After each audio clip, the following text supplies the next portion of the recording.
Hey, and welcome back to short series Mario Kart, picking up where I left off, Mario Kart 64. I already went through Super Mario Kart. We're going to go with Wario. So yeah, I went through Super Mario Kart, playing through Mario Kart 64 real quick. Probably going to be maybe 2 or 3 episodes, I don't really know. Not really going to plan or aim to go all the way through and get the mirror courses or anything like that, kind of like with Mario Kart 64. I'm gonna try and do my best, but I'm gonna rank however I rank. So if I don't win, I don't win. If I win, I win. If I drive into a brick wall, I'll drive into a brick wall. But I'm more familiar with Mario Kart 64 than Super Mario Kart because I played it more. That being said, I am playing the Switch, port of the game and not on the actual game cartridge. I mentioned, I don't remember, I think it was the beginning of Super Mario 64. I said something about not being able to find it. Well, I did locate it. It's at my sister's house. She has it, and I could have gotten it back to record with it, but I said I would just do the Switch edition because it'd be less back and forth and everything like that. Even though it would probably just be a quick afternoon playing it. Whoa, that was close. I do feel like, I think it was Super Mario 64. I did say something about the smoothness of the control stick on the on the Switch controllers. Kind of add this weird level of overcorrection because the stiffness of the analog stick for the N64, it feels like you can tell that the game was designed to take that into account, where it wasn't really taken into account the how smooth it's gonna be. So if you've ever played the N64 version and you had the opportunity to play the Switch version, you'll probably understand what I'm talking about, because controls are some of the hardest things to really describe or convey, because if you don't have your hands on it, you don't know what it's, don't actually know what is being fully talked about or fully described. But I feel like a lot of the N64 ports of the games onto the Switch kind of suffer a little bit from there's a level of overcorrection with the control sticks that I think only happened because of the way the analog stick was for the original console, because it had this spring, sprung back to place, and it was very stiff. Even the ones that are really well broken in are just really stiff. And that's something that I don't know, it's just something that's even the ones that I have that I've been playing on for almost 30 years still have this stiffness to it and rigidity to it that a lot, even going straight to the GameCube controller had a night and day difference of it. But enough of that. I can sit here and ramble on about the N64 controller and everything all day, so I'm not going to do that. But yeah, Mario Kart 64, this is one of the first games I got with the N64 back in the day. As previously stated, it was Mario Kart 64, Super Mario 64, and Shadows of the Empire. Star Wars Shadows of the Empire. That might be a game that if I play it, it might be a 1 or 2 off, because I don't anticipate playing through the entirety of that game unless I just really get in it. if I do a 1 or 2 off with it, because it's not really, I'm not really a fan of saying something has or hasn't aged well. It's less that it's like aged well and more that, like, you know, game development has changed and what's like considered the standard have kind of changed. And the thing about Shadows of the Empire is, like, compared to modern games, it's pretty rough around the edges, I'm not gonna lie. You know? And, you know, I don't really think that's the game's fault or the developer's fault. I just think that's just, like I said, game standards have changed as far as, like, you know, what constitutes a good game and what constitutes, like, good controls. Like, you know how it's kind of like every first-person shooter since the Xbox 360 and PlayStation 3 have, like, all been the same button layout. It's because I don't know what the first game that really was used with that layout, but the one I remember is like Left 4 Dead. So that kind of layout, or Left 4 Dead, or like maybe one of the Call of Duties or something like that.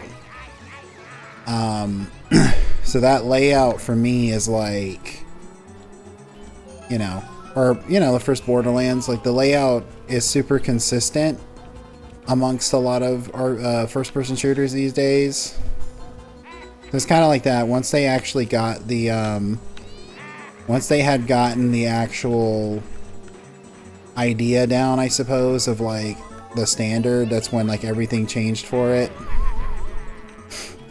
But, so yeah, like, I wouldn't say it's a bad game. I would just say that it's like, it's an example of like, this is what we had.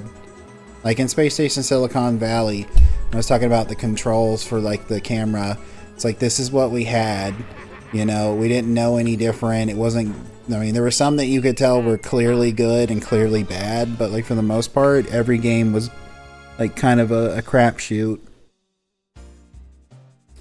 Every game was just kind of like,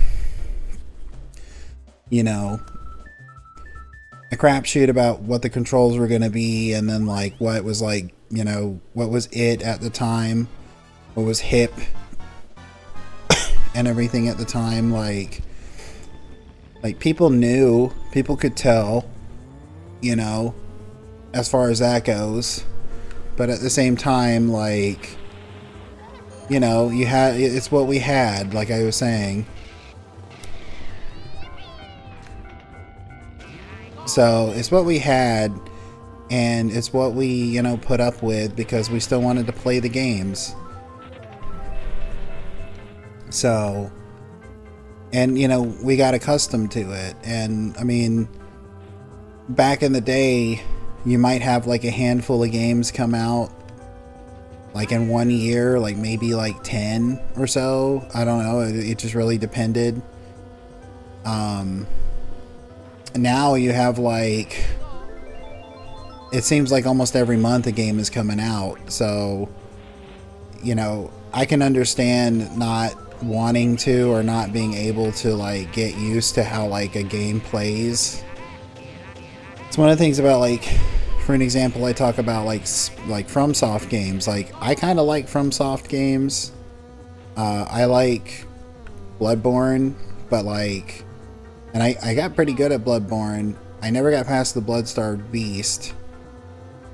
And like, it's just one of those situations where I'm just kind of like, you know, I could sink an entire year of my life into this game trying to play it, or I can play like 50 other games, you know, whether I've already played them or not.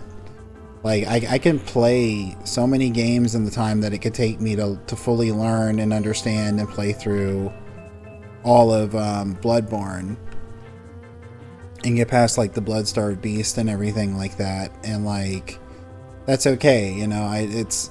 I don't dislike the game. I actually really like the game. I wish I could get past the Bloodstarved Beast because I probably would have completed it a couple times but I don't know. It's not really that I don't have the patience to play it. It's just kind of like after a while, like when I start to get frustrated, I just turn it off because I'm like, it's not worth it. It's not worth it to get frustrated. And so I'd rather just turn it off.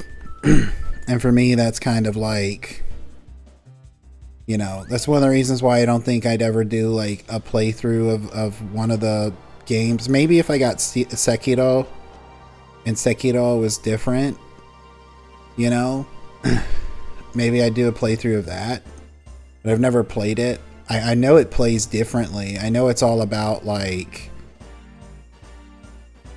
control over the sword and like different ways of like going about things, you know, like doing a horizontal strike or a vertical strike or a diagonal strike at a specific time.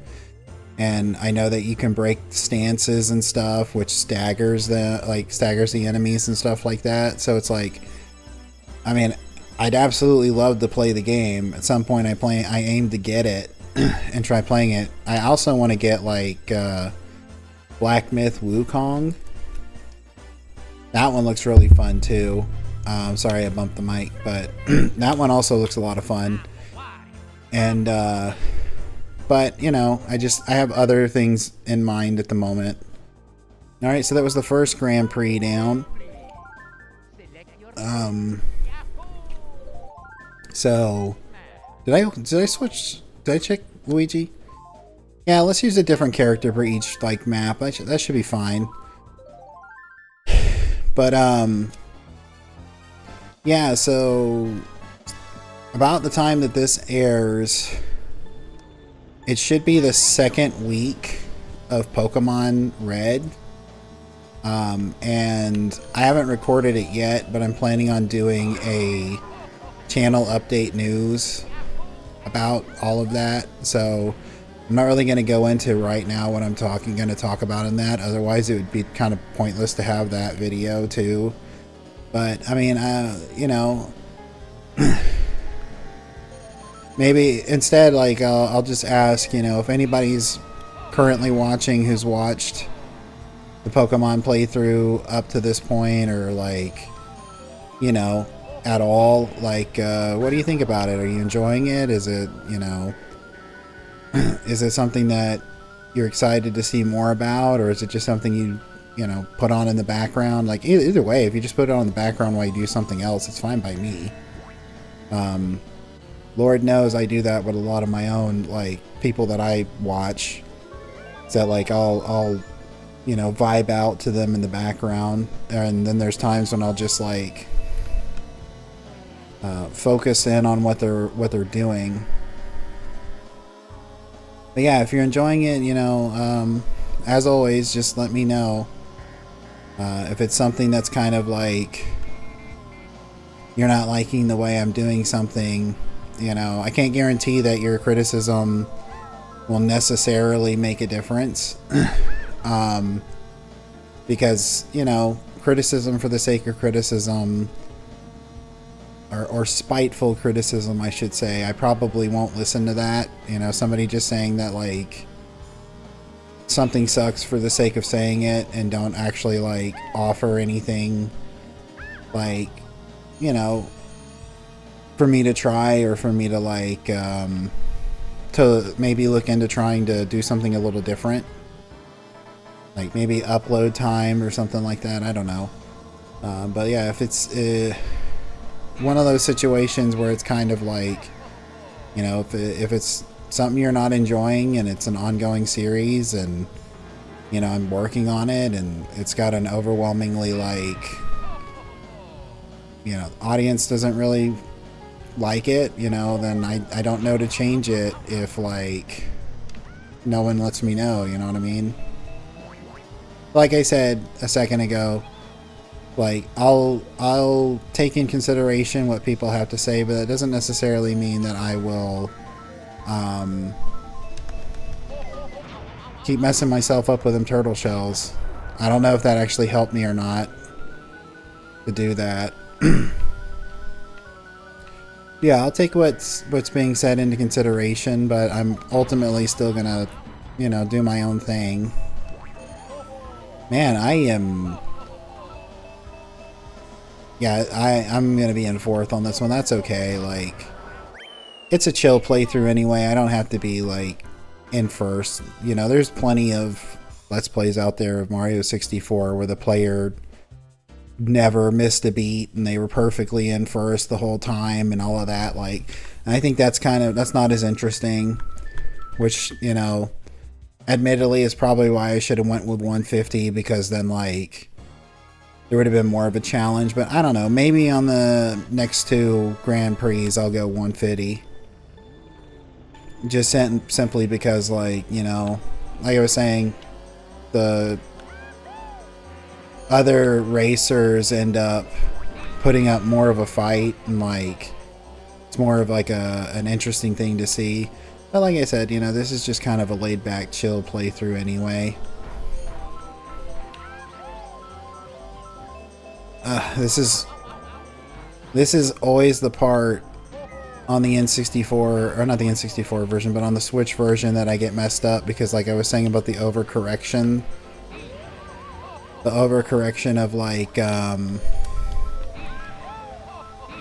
the analog stick makes me drive right into one of the snowmen. Move it, Wario. I got the star this time.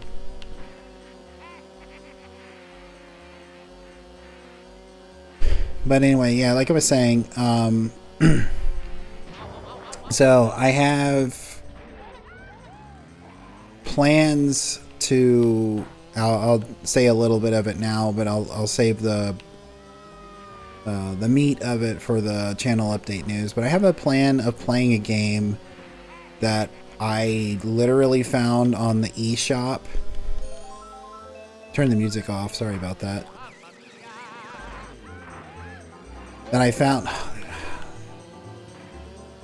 on the eShop, and I saw the cover art for it, and I was like, I have heard nothing about this. Apparently it was released in August, so it's a relatively new game, but I think it's like an indie game. I saw it, I was like, the cover looks real interesting, and then, like, I read very little of the synopsis and what the game's, like, genre is.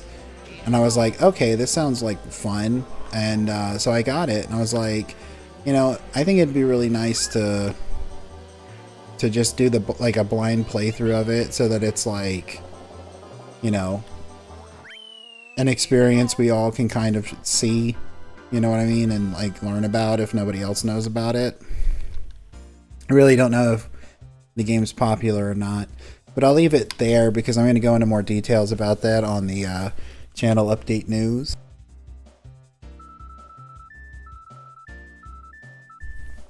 So once the time comes with that, yeah, I'll talk about it more. I'm kind of just itching to talk about some of the upcoming ideas and stuff. I don't know how much of it I'll go into, but we'll see. But yeah, so I have a lot of fond memories, like, playing this game. Like, I would bounce back and forth between Mario Kart 64. I used to pretend, because there's a level, I think it's on the next Grand Prix, there's actually a course where you can, like, go to Peach's castle. I keep turning off the music because I keep thinking I want to use an item. So let me explain this real quick. So on the N64 controller, the left index finger was on the Z button, and that was the button you used to use an item, but they moved it to the X button on the controller, and so every time I want to, like, use an item, I keep turning the music off on accident. It's, like, kind of driving me a little nuts, but it's not that big of a deal at the end of the day. Because apparently if you press the L button, it turns the music off, which is something I learned a little bit earlier when I did a test recording. Just trying to see how things, because I moved my mic around a little bit, so I was just testing the audio. I ended up turning the music off, and I was like, why is there no music? It just cut out. Is that like a glitch or something with a Switch edition that I'm not aware of? And apparently L button turns the music off, and it's like, oh, well, I never knew that because I had no reason to touch the L button in the original. Oh, but yeah, the controller is throwing me for a little bit of a loop. But I'm not gonna try and blame my poor gameplay on it. I'm just not doing as well as I normally would. But yeah, so as I was saying, I used to enjoy playing this game a lot, like during like the summer or the afternoons. And there's a level, there's like a course in the next Grand Prix where you can actually go to Peach's castle, and I used to like pretend to drive around that course and go to the Peach's castle, and I would turn the game off and put in Mario 64 in and pretend like Mario just got to the castle instead of driving, like jumping out of the pipe, or like, I was gonna play Mario 64 for the day. I didn't do it every time I played it, but like I did it every so often because I was like, a kid and had a pretty active imagination. It was like, well, Mario's not doing all of this in one day, kind of deal. So like he's going to go home and he's going to like, he's clocked out for the day. He's going to come back to his job, kind of deal. Saving the princess. But yeah, it was fun. You know how it is. Sometimes, I don't really know how it is now for kids. But I know back when I was a kid, like, I used to play a game and finish it and then run around in the game world making my own stuff up.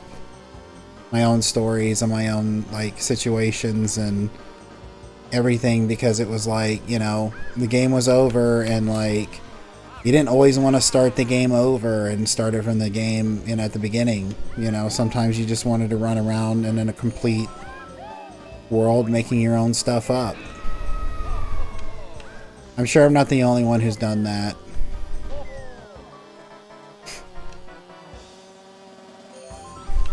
But, take that, Yoshi. But yeah, so, I would do stuff like that. It was fun. It was just, having a active imagination. But granted, I've always been the kind of person who's not really cared for games. Like, I think I've talked about it before. I can't remember if I had or not. But I've never really been the person who really cared that much for like playing a game where you're like a racing game and you're just in like a car. Mario Kart 64 or Diddy Kong Racing's a little different because, like, man, I'm not doing very well. I might just be in second place. Is this the last race? I think this is, right? That's fine. Like, watch it be my luck that, like, I end up being, like, every Grand Prix I go down from, like, so it's like I was in first in the first one, second in the second, etc., etc. That'd actually be kind of funny. If that happens, I'm going to say it right now. I'm not intending that to happen, and I'm not going to try to make that happen. So if I end up being in third place on the third Grand Prix and fourth place on the fourth one, well, that's just how fate planned it, I guess. But, yeah, so let me finish what I was saying, because that's going to be it for this video. But, like, I've never liked playing games that I couldn't get out of the vehicle and run around and do stuff in it, in the world. I think that was one of the things, I didn't play Grand Theft Auto until I was about, like, 15 or 16 years old, and it was, like, Grand Theft Auto 3 and Vice City and stuff like that, and they had already been out. It would have been, like, 2005, 2006, so I think San Andreas had just come out. But like that's what I really like about Grand Theft Auto is just that like you can actually run around and do stuff in the world. But that's where I'm going to hit it and end it for today, or for this episode. If you watched the video, I appreciate it. If you made it to this point in the video, I really, really appreciate it. I hope you have a great rest of your day. Bye.